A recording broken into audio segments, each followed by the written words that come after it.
Hello and I welcome you to Vigyan recharge. चलिए जी, इस वीडियो में हम समझेंगे कि एक printer, laser printer, photocopy machine या फिर एक स्कैनर कैसे काम करता है। अब इन चीजों को समझने से पहले जो सबसे बड़ा सवाल आता है वो ये कि आखिर कंप्यूटर प्रिंटर से बातचीत किस भाषा में करता है, मतलब कैसे करता है, उसे कैसे बताता है कि तेरे को भैया क्या प्रिंट करना है और क्या प्रिंट नहीं करना, मतलब अपनी मर्जी से प्रिंट कर दे वो कुछ। आप ये उदाहरण देखो, इन भाई साहब ने एक रस्सी पर एक गाड़ी की फोटो बनाई। अब उस रस्सी को एक पाइप के जरिए दूसरे रोलर पर लपेटना शुरू कर दिया। अब धीरे धीरे ये जो फोटो जो इस रस्सी पर बनी हुई है नीचे उतरनी शुरू हो जाएगी। अब अगर आप ध्यान से देखें तो इस जगह पर थोड़ा आगे चलते हैं, अरे फिर निकल गया ये। अब इस जगह पर अगर आप ध्यान से देखें तो आधी गाड़ी नीचे उतर चुकी है और आधी अभी वहीं पर है। अब आप सोचिए, अगर ये गाड़ी एक इंफॉर्मेशन है जो इस धागे पर बनाई गई है और अगर मैं इस धागे को यहाँ से निकालकर सीधा कर दूं तो धागे पे सिर्फ काले निशानों के अलावा और कुछ भी ऐसा नहीं होगा जिससे हमें ये पता लगे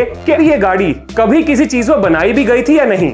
बिल्कुल ठीक इसी तरीके से हमारे कंप्यूटर्स भी अपनी भाषा में, जो उनकी लैंग्वेज होती है यानी बाइनरी लैंग्वेज 0 और 1 की भाषा, उसमें डाटा को ट्रांसफर करते हैं। अब ये जो डाटा है इसी तरीके से 0 और 1 की फॉर्म में एक जगह से निकलेगा और दूसरी जगह चला जाएगा। ना मदरबोर्ड, उसका सॉफ्टवेयर, उसका प्रोग्राम इस भाषा को समझेगा और वही प्रिंट निकालेगा जिसकी कमांड आपने दी है। तो ये तो हो गया डाटा को ट्रांसफर करने का तरीका। तो मोटा मोटा हम इन 10-12 चीजों के ऊपर बात करेंगे। आप चाहो तो इन्हें पढ़ सकते हो, नहीं तो मैं सारी चीजें वैसे भी डिटेल में आपको समझाने वाला हूँ। शुरू करते हैं बिल्कुल शुरू से। प्रिंटर्स को बनाने में सबसे बड़ी समस्या ये थी कि एक कागज के ऊपर से जानकारी दूसरे कागज के ऊपर कैसे पहुंचाएं, और ये बहुत बड़ी समस्या थी। जब मैं आपको डिटेल में बताऊंगा आपको समझ में आएगा कि हमने क्या क्या किया।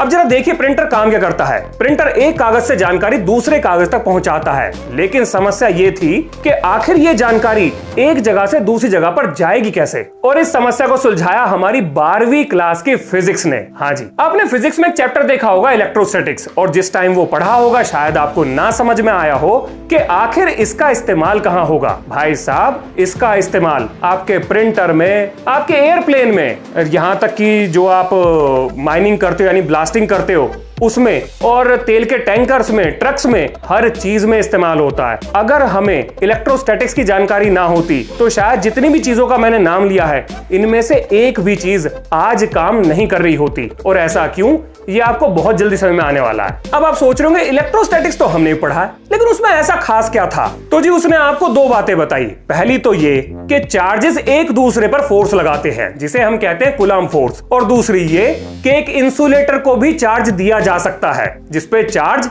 एक जगह रुका रहेगा, क्योंकि कंडक्टर में तो चार्ज इधर उधर आवारागर्दी करते हैं, लेकिन इंसुलेटर पर चार्ज मूव नहीं करता है, एक जगह चुपचाप बैठता है। इसीलिए उसे इलेक्ट्रोस्टैटिक कहा जाता है। स्टैटिक मतलब रुका हुआ, इलेक्ट्रो मतलब चार्ज से संबंधित। अब देखो, आपने फोटोकॉपी मशीन तो देखी ही होगी। सबसे बड़ी समस्या जो थी हमारे सामने वो ये कि ये जो फोटो है, जो कागज कांच के ऊपर रखा हुआ है, इसकी तस्वीर को हम नीचे प्रिंटर के अंदर लेकर कैसे आए, ये बहुत बड़ी समस्या है। आपको शायद सुनने में ना लग रही हो, लेकिन है, अभी समझ में आ जाएगी। अब देखो, इस चीज के इलाज के रूप में इंजीनियर्स ने ये सोचा, जैसे मेरे हाथ में इस टाइम ये एक कागज है जिसके ऊपर ए बना हुआ है, तो अगर मैं यहां से इसको काट दूं, मतलब कागज में से निकाल दूं, और यहां पर एक लाइट सोर्स यानी कि रोशनी फेंकने वाली किसी चीज को रखूं, जैसे टॉर्च हो गया, बल्ब हो गया, या किसी बॉक्स के ऊपर इसको चिपका दूं जिसके अंदर लाइट सोर्स हो, तो होगा क्या, ये कागज सारी रोशनी को ब्लॉक कर देगा और जहां से ये कटा हुआ है वहां से रोशनी निकलकर किसी स्क्रीन पर जाकर पड़ेगी। अब इससे होगा ये, इस ए के आकार की रोशनी इधर चली जाएगी, स्क्रीन पर चली जाएगी और इसकी इमेज बन जाएगी। तो यहां से अपने को ये बात समझ में आई कि हमें इस कागज से ये जो ए अल्फाबेट है इसकी परछाई कह लो आप या फिर इसका रिफ्लेक्शन कह लो, इसको नीचे उतारना है। और रिफ्लेक्शन या परछाई बनाने के लिए हमें लाइट सोर्स चाहिए। तो हमने एक काम किया, हमने एक लैंप लगाया। लैंप कैसा, ये है हमारा लैंप। अब ये लैंप जो रोशनी देगा वो इसके ऊपर पड़ेगी, और हमें ये बात भी बहुत अच्छे से पता है कि सफेद चीज की या सफेद रंग की प्रॉपर्टी है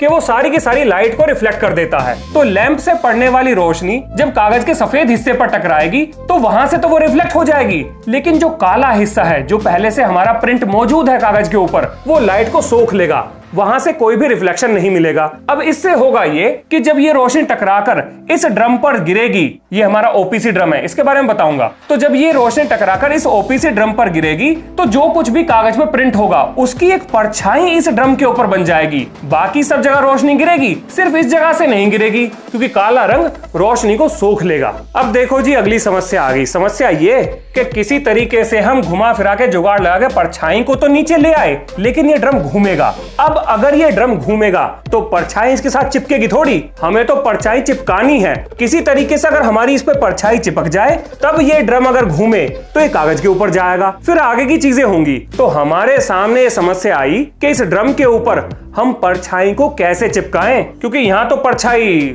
लग ना रहा कि चिपकेगी। अरे काहे को टेंशन ले रहे हो, अभी चिपकाते हैं परछाई। परछाई चिपकती नहीं देखी, आज चिपका देंगे। अब देखो, जैसा कि मैंने शुरुआत में ही बताया था कि हमने इलेक्ट्रोस्टैटिक्स पढ़ा है और इलेक्ट्रोस्टैटिक्स ने हमें यह बताया कि भैया इंसुलेटर पे अगर चार्ज आ जाए तो वो एक जगह चिपक कर बैठा रहता है। तो क्यों ना एक काम करें कि इस ड्रम को इंसुलेटर बना दें और उस इंसुलेटर पर परछाई वाले हिस्से पर चार्ज बैठा दें। अब अगर परछाई वाले हिस्से पर चार्ज आ जाएगा और क्योंकि चार्ज इंसुलेटर में मूव नहीं करता है तो जब ये ड्रम घूमेगा तो वो परछाई इसके साथ चली जाएगी। अब ये मैंने बता तो दिया, लेकिन ये होगा कैसे? समस्या तो ये है, हम ये जानते हैं कि किसी इंसुलेटर को चार्ज करने के हमारे पास दो तरीके हैं, या तो फ्रिक्शन या किसी चार्ज ऑब्जेक्ट के संपर्क में उसको ले आओ। तो हम एक चार्जिंग रोलर के संपर्क में अपने ओपीसी ड्रम, जिसको ऑर्गेनिक फोटो कंडक्टर भी कहा जाता है, उसे चार्जिंग रोलर के संपर्क में ले आए। अब क्योंकि ये चार्ज इसके ऊपर डिस्ट्रीब्यूट हो गया और ये इंसुलेटर है, सेलेनियम का बना हुआ है, सेलेनियम की कोटिंग इसके ऊपर चढ़ाई गई है,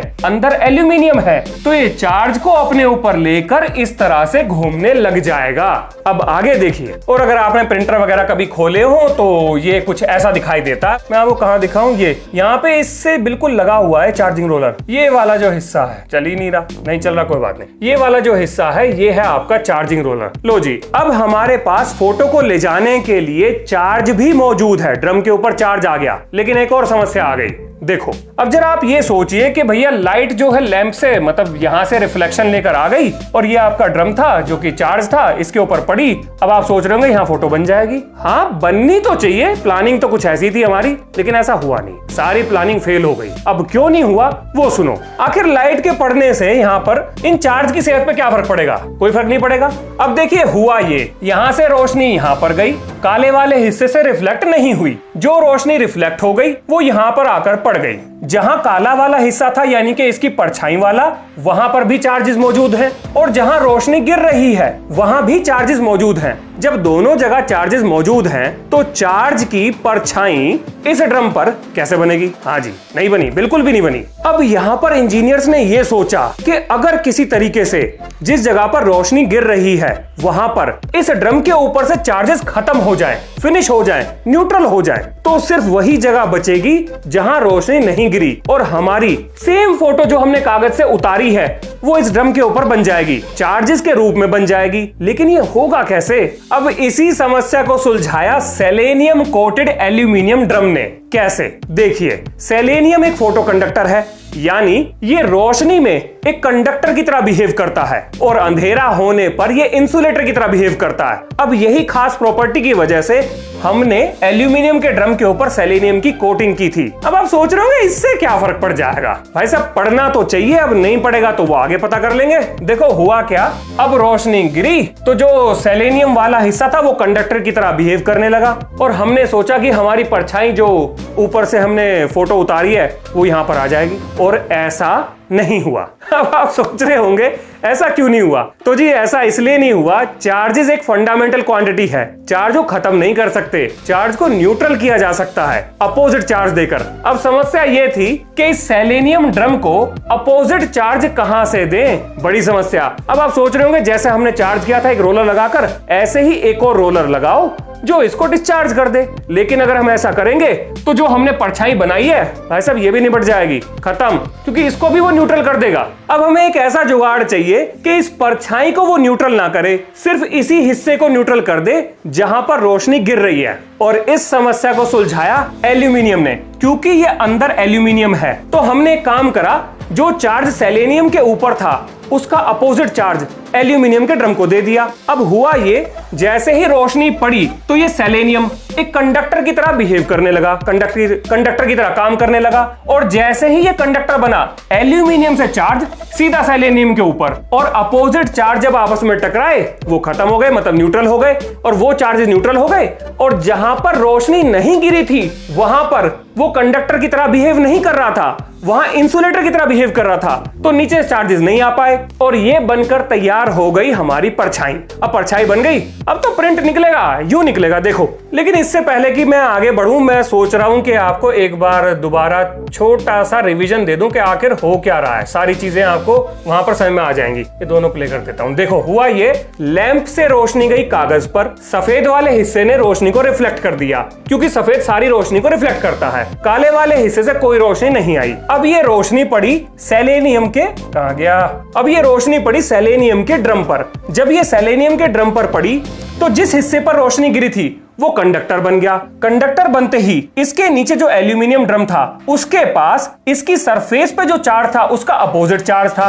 तो कंडक्टर बनते ही एल्यूमिनियम ने अपना चार्ज जो है इस ड्रम को दे दिया। तो वो चार्जेस जहां पर रोशनी गिरी वो तो हो गए न्यूट्रल, और वो चार्जेस बच गए जहां पर हमारी परछाई बन रही थी, इसकी परछाई, यानी कि जहां से कोई भी रोशनी नहीं आ रही थी। तो परछाई हमारी बन गई। अब जब ये ड्रम घूमेगा तो वो परछाई इसके साथ साथ घूमेगी। ठीक है जी, इतना काम हो गया। अब आगे देखो, अब यहां पर जो खिलाड़ी बचे हुए हैं वो हैं ये। एक तो है आपका टोनर एडर रोल। इसका क्या काम है? इसका काम है जो आपकी इंक होती है उस इंक को जो डेवलपर रोलर है इसके ऊपर चढ़ाना, और ये ट्रांसफर करेगा ओपीसी ड्रम को। ये है ओपीसी ड्रम। कैसे करेगा?